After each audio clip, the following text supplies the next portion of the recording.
오늘 요한복음 1장 9절에서 14절 말씀 가지고 오늘 나신 주께 영광이란 제목의 하나님 말씀 함께 나누도록 하겠습니다. 우리 옆에 있는 분들과 같이 다시 한번 인사할까요? 복된 성탄 되세요. 네. 이 성탄의 크신 은혜와 평강이 우리 사랑하는 성도님들의 삶에 가득하시길 다시 한번 진심으로 축복합니다.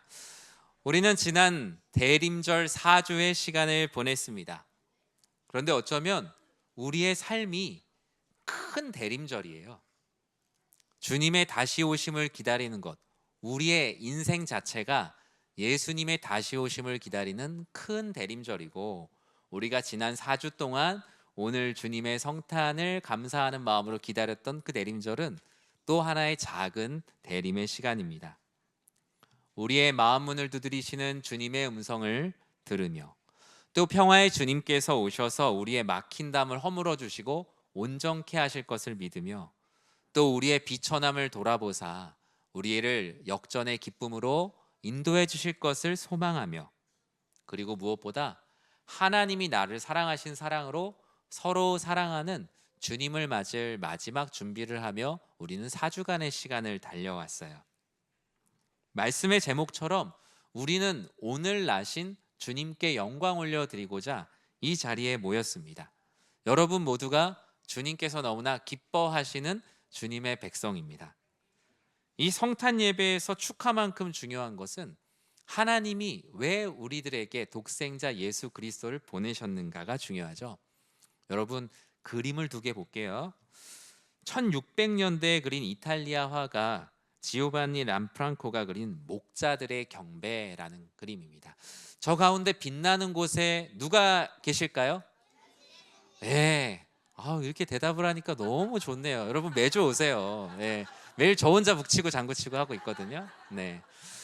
가운데 예수님에게서 뭐가 나와요? 빛이 나와요. 빛이 나와.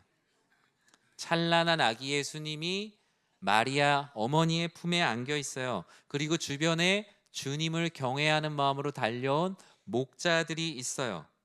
그런데 목자들의 얼굴에서 빛이 나오는 거예요? 아니면 예수님의 빛이 목자들의 얼굴에 비치는 거예요? 제 말은 너무 어렵겠죠? 뒤에 거죠? 네, 뒤에 거. 네. 비슷한 시기에 그려진 네덜란드 황금 시대의 화가 제라드 혼토르스트의 그림 아기 예수께 경배라는 그림을 보면 이 그림도 되게 비슷해요. 저 뒤에 어두운데 사람이 하나 있죠? 요셉입니다. 요셉이 마리아의 어깨 너머로 아기 예수를 바라보고 있고 양 옆에 있는 사람이 바로 두 천사로 그렸어요. 아기 예수를 내려다보고 있어요. 그런데 이 장면을 멀리서 그린 그림도 있는데 달빛이 이곳을 비추고 있어요. 달빛이 천사들의 얼굴에 반사될 뿐만 아니라 아기 예수님, 참 빛으로 오신 예수님의 얼굴의 빛이 주변의 어두운 사람들의 얼굴을 하나하나 밝히고 있어요. 두 개의 그림은 다른 그림이지만 말하고자 하는 바는 하나예요. 우리는 빛을 낼 수 없는 존재이지만 참 빛이신 예수님을 우리의 마음에 모시면 우리도 빛날 수 있다. 우리는 바로 그 빛을 가지고 살아가는 사람들이다. 우리는 빛을 내는 발광체는 아니지만 빛을 힘입어 빛을 반사할 수 있는 반사체의 신앙을 가진 사람들이다. 우리는 이 그림을 통해 바로 그것을 알 수 있습니다. 즉 주님의 성탄은 나와 상관없는 것이 아니라 곧 나의 성탄이 돼야 돼요. 예수님이 태어나셨어 축하해요 하고 끝나는 게 아니라 예수님이 태어나신 게 나도 새롭게 태어나는 계기가 되어야 한다. 오늘 본문은 요한복음의 눈으로, 요한의 눈으로 보는 성탄을 같이 나눠보고자 할 텐데 우리 1장 9절 말씀을 우리 같이 한번 읽어보도록 하겠습니다. 참 빛 곧 세상에 와서 각 사람에게 비추는 빛이 있었나니. 아멘. 요한은 아기 예수님의 탄생을 막 아기가 오셨다 이런 마태복음과 누가복음과는 다르게 빛의 오심으로 말하고 있어요. 요한은 빛으로 오신 거룩한 탄생을 말합니다. 참 빛은 바로 하나님 자신이시고 하나님의 말씀, 즉 예수님은 하나님이며 하나님의 말씀으로 우리들에게 오셨어요. 죄와 사망의 건세로 어둡고 캄캄한 가운데 있던 우리들을 살려주시고, 요한은 바로 예수님이 이런 참빛이 되어서 우리들의 어두운 모든 부분을 비춰주신다고 말씀하셨는데, 예수님이 오시던 장면에 누가복음 2장 9절에 보면 이 모습을 이렇게 기록하고 있죠. 우리 같이 한번 읽어볼까요? 주의 사자가 곁에 서고 주의 영광이 그들을 두루 비추매 크게 무서워하는지라. 아멘. 그 빛은 오직 주님만이 갖고 있는 빛이에요. 참 빛이신 주님만이 발산하실 수 있는 하나님의 영광이에요. 사람들은요, 빛나는 곳에 서기를 원해요. 그리고 내가 사람들에게 빛날 수 있는 자리를 원하죠. 왜냐하면 나 자신이 빛을 낼 수 있는 능력은 쪼만해서 이미 밝고 높고 멋진 자리에 자기가 같이 들어가서 나도 그런 사람이야 라면서 같이 편승하는 삶을 살아요. 그런데 예수님은 그럴 필요가 없어요. 예수님 자체가 참 빛이셔서 예수님이 낮은 곳으로 임하셔도 그곳에 있는 모든 것들을 높이 들어 올리실 것이고, 깜깜한 곳에 가셔도 그 모든 것을 다 밝히실 수 있는 참 빛이시기 때문이에요. 그래서 예수님은 사람들의 눈에 보기 좋은 데 가지 않으셔도 돼요. 낮은 곳도 높은 곳으로 바꾸시고, 사람들이 볼 때 볼품없는 것도 너무나 귀하고 아름답게 바꾸실 수 있는 참 빛이시기 때문이에요. 그러면 우리는 주님, 내 어두운 마음을 이렇게 밝혀주세요. 제 삶의 힘들고 어려운 부분에 주님께서 빛으로 와주세요. 주님을 적극적으로 막 맞이해야 되는데, 요한은 그렇지 않은 사람들도 있다고 말해요. 요한복음 1장 10절과 11절에 보면 이렇게 기록하고 있어요. 같이 읽어볼까요? 그가 세상에 계셨으며 세상은 그로 말미암아 지은 바 되었으되 세상이 그를 알지 못하였고 자기 땅에 오매 자기 백성이 영접하지 아니하였으나. 아멘. 예수님께서는 다른 나라에 오신 것이 아니라 예수님 자신이 왕이신 나라에 오셨어요. 그런데 사람들이 자기 나라의 왕을 알아보지 못하는 거예요. 오히려 받아들이지 못할 뿐만 아니라 거절하는 사람들이 있었어요. 요한의 성탄은 그저 밝은 성탄만은 아니었죠. 참 빛이신 예수님께서 오셨지만 오히려 예수님을 알아보지 못하고 백성들이 주님을 거절하는 일이 가득했어요. 예수님이 탄생하실 때 멋진 궁전에서 태어났어요? 아니면 아주 허름하고 낡은 데서 태어나셨어요? 맞아요. 허름하고 낡은 곳에서 태어나셨어요. 7절 말씀에 보면 이렇게 기록하고 있거든요. 같이 읽어볼까요? 첫 아들을 낳아 강보에 싸서 구유에 뉘었으니 이는 여관에 있을 곳이 없음이러라. 아멘. 우리 찬송가로도 부르잖아요. 그 어린 주 예수 누울 자리가 없어. 그 작은 아기조차 누울 자리가 없어서 소나 말이 있는 곳에서 태어나셨어요. 누가복음 2장은 처음에 황제 아구스도의 영광으로 시작을 해요. 모든 세상의 사람들은 그 황제에게 모든 영광을 내어주었어요. 이에 반해 진짜 이 세상의 왕이신 예수님은 구유에 누이셨죠. 하나님이시며 하나님의 아들이신 분이 오셨지만 머물 자리조차 없었어요. 그럼에도 불구하고 그 아기 예수님께 경배하러 온 동방의 박사들이 있었죠. 멀리서도 예수님을 경배하러 온 동방의 박사들이 있었던 반면 오히려 가장 가까운 곳에 있지만 경배는커녕 예수님을 죽이려고 하는 이들을 마태복음 2장 2절과 3절에선 이렇게 말해요. 같이 읽어볼까요? 유대인의 왕으로 나신 이가 어디 계시냐? 우리가 동방에서 그의 별을 보고 그에게 경배하러 왔노라 하니 헤롯 왕과 온 예루살렘이 듣고 소동한지라. 아멘. 멀리 동방에 있는 박사들이 예수님을 경배하려고 우리도 주님을 만나고 싶습니다라고 왔는데 오히려 가장 가까운 곳에 있는 헤롯 왕과 그리고 많은 부패한 종교 지도자들은 똑같이 예수님을 찾는데 목적이 달라요. 예수님을 경배하려고 하는 것이 아니라 자기보다 더 주목을 받는 예수님을 없애려고 했던 것이죠. 아기 예수님께 나의 왕된 자리, 나의 주인된 자리를 내어주고 싶지 않았던 사람들이 있었어요. 누군가에게 성탄은 너무나 기쁜 소식이지만 누군가에게 성탄은 자신들의 밥그릇에 손을 넣는 일이었기 때문이에요. 우리 사랑하는 성도 여러분, 여러분은 성탄 앞에 어떤 사람입니까? 이 주님의 성탄 앞에 내가 하고 있는 것들을 다 내려놓고 가서 주님을 경배하는 사람입니까?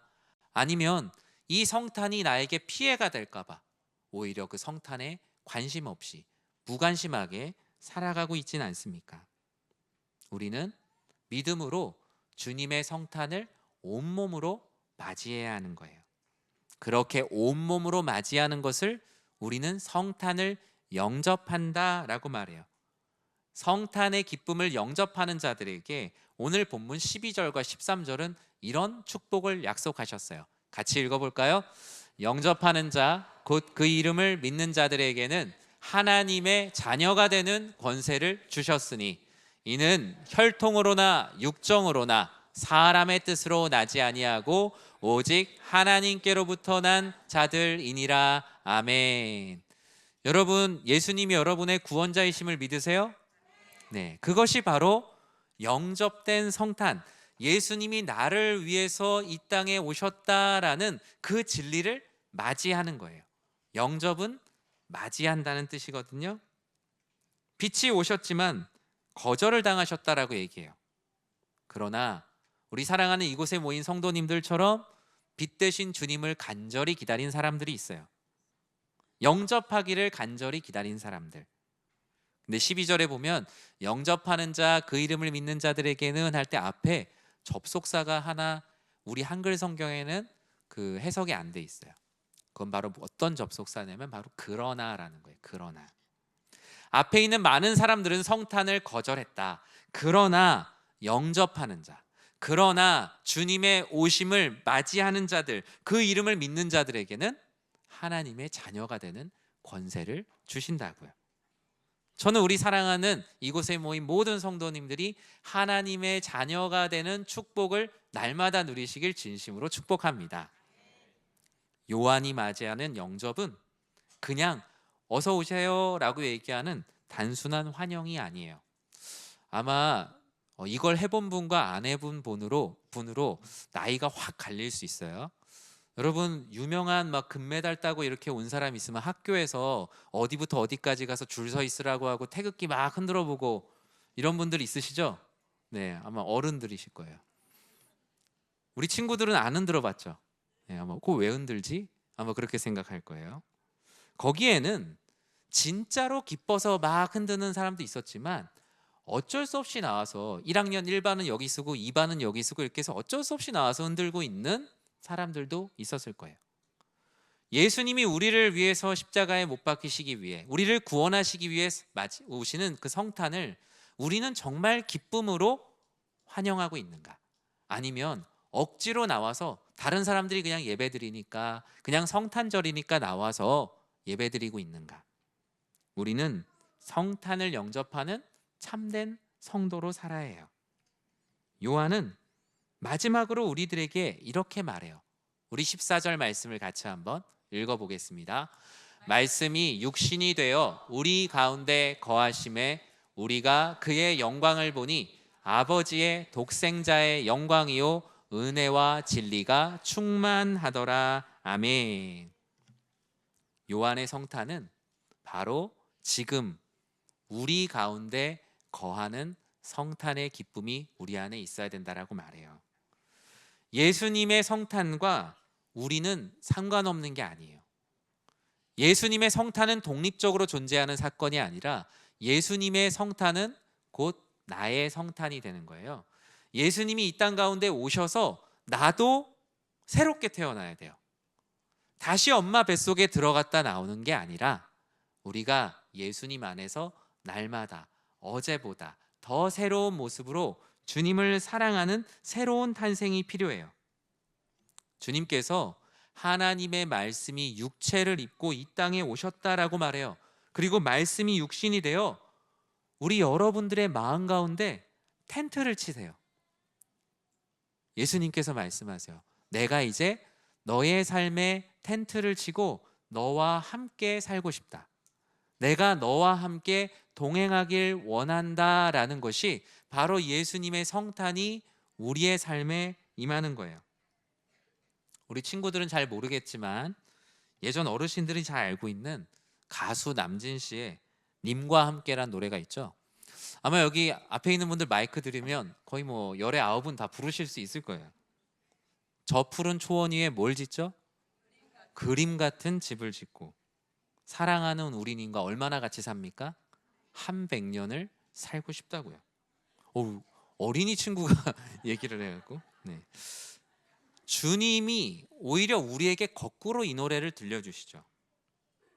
말씀이 육신이 되어 난 너의 삶에 임하여서 너의 마음에 집을 짓고 한 100년이 아니라 영원히 너와 함께 살기를 원한다. 그 시작이 바로 성탄이에요. 이를 믿는 자는 어떻게 됩니까? 요한복음 3장 16절의 말씀, 우리 같이 한번 화면 자막 안 보고 한번 외워볼까요? 함께 읽겠습니다.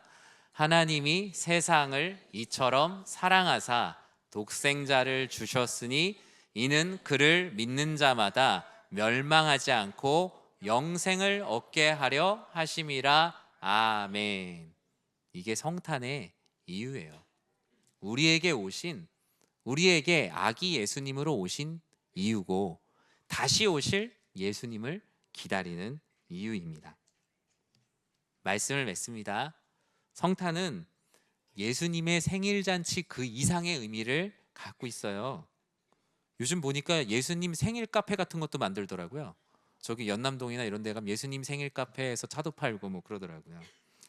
예수님의 생일을 축하하는 것도 중요하지만 제일 중요한 것은 예수님의 성탄과 나의 성탄이 다른 삶이 되어서는 안 되는 거예요. 아, 예수님 태어나셨구나. 나랑은 상관없는 일이 아니라 예수님의 탄생을 통해서 나의 삶이 새롭게 날마다 태어나야 되는 거예요. 그리고 우리도, 우리 교회도, 우리 나라도, 이 세상도. 참빛으로 오신 성탄이 우리 사랑하는 성도님들의 삶에 드리워진 모든 어둠을 몰아내매 부족함이 없습니다. 그 말씀이 우리의 삶에 임할 때 성탄은 내가 모든 삶을 다시 시작할 수 있는 가장 원초적인 동력이 됩니다.